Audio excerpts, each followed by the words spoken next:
بچوں دیکھو، جب آپ لوگ لکھنا شروع کریں گے کاپی میں، اگر ہم اردو لکھ رہے ہیں تو ہم سیدھی طرف سے اس طریقے سے کاپی کھولیں گے، اور داہنی طرف یہ جو ہماری نوٹ بک ہوتی ہے تو یہاں پہ یہ ریڈ کلر کی لائن ہوتی ہے، تو ہم جب اردو لکھ رہے ہیں تو ہمیں اس طرف حاشیے کی ضرورت ہوتی ہے۔ حاشیہ یعنی یہ مارجن جو ہے یہ کھینچنا بہت ضروری ہے، اس سے جو ہے ہمارا کام بہت خوبصورت لگتا ہے، اور ہمارا جو ہے کوئی لائن، ہماری کوئی سطر ادھر ادھر نہیں ہونے پاتی۔ تو اس طریقے سے حاشیہ کھینچو۔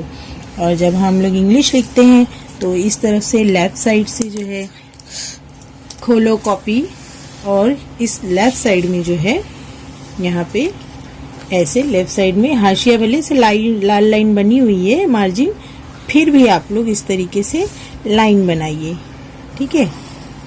اور ہو سکے تو دونوں جانب لائن بنائیے، اور دونوں جانب لائن بنا کر اگر ہم لوگ کام کرتے ہیں تو وہ کام اور بھی اچھا لگتا ہے۔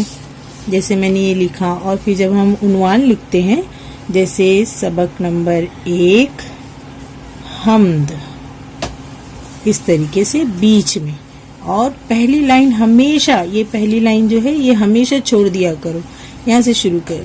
جیسے ہم مثال کے طور پر سوال جواب لکھ رہے ہیں تو پہلی لائن چھوڑ کے ہم نے لکھا سوال نمبر 1، یہاں لکھیں گے، یہاں ہمارا سوال ختم ہوا، پھر ایک لائن چھوڑ کے ہم لکھیں گے جواب۔ اگر ہمارا جواب 2 لائن میں آ رہا ہے تو ہم لوگ لائن نہیں چھوڑیں گے، اب بڑے ہو گئے نا آپ لوگ، تو اب لائن چھوڑ کے نہیں لکھنا ہے۔ سوال اور جواب کے بیچ میں ایک لائن چھوڑیں گے، لیکن جب جواب 2 یا 3 لائن میں آتا ہے تو بیچ میں لائن نہیں چھوڑنا ہے، اور بہت خوبصورتی سے بہت اچھا لکھنا ہے، ہر لفظ کے بیچ میں گیپ ہونا چاہیے۔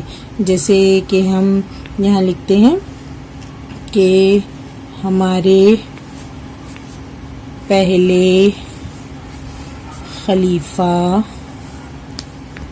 کا کیا نام ہے؟